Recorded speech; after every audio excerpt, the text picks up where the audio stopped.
Well, we had a rough week.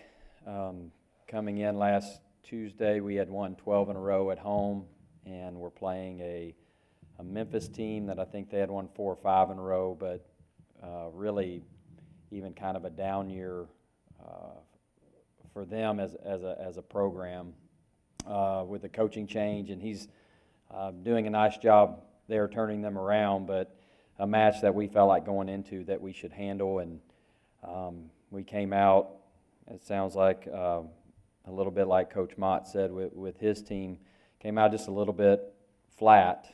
And part of the issues as you're building a program and as your team is starting to have some success is sometimes you get a little comfortable. And our team even kind of admitted to that a little bit with the preparation. And that's something that we as a staff need to do better. I need to do better as a head coach to be a little bit more on top of us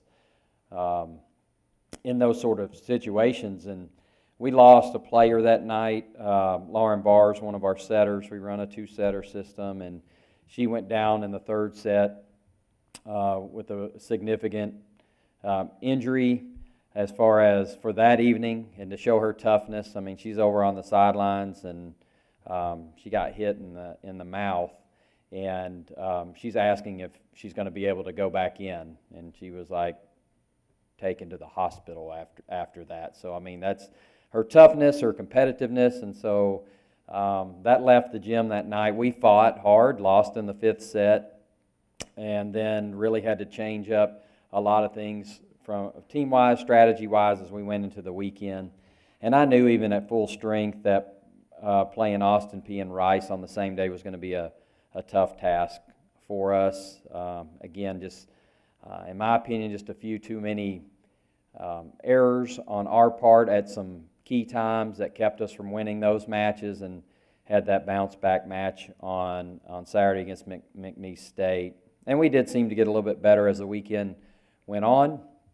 And we'll get an update today with Lauren and where she's at for SEC play. We also had Nicole Purcell go out on the weekend, so we were down a couple of starters at times, and I thought some of the role players came in and did a nice job. Nia Warnell was all tournament. She hit 467 on the weekend, and it just showed that when we were passing well and we could get her the ball, that we were doing well.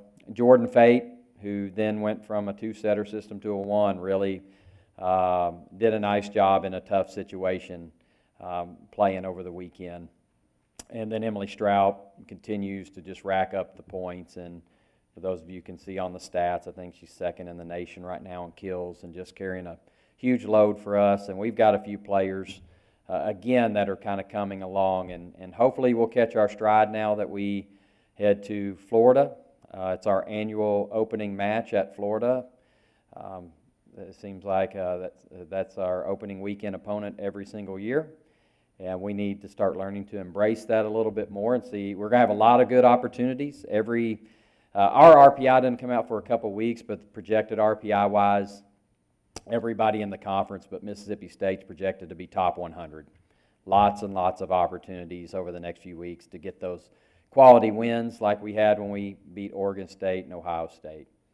But we're looking forward to opening up SEC play this week.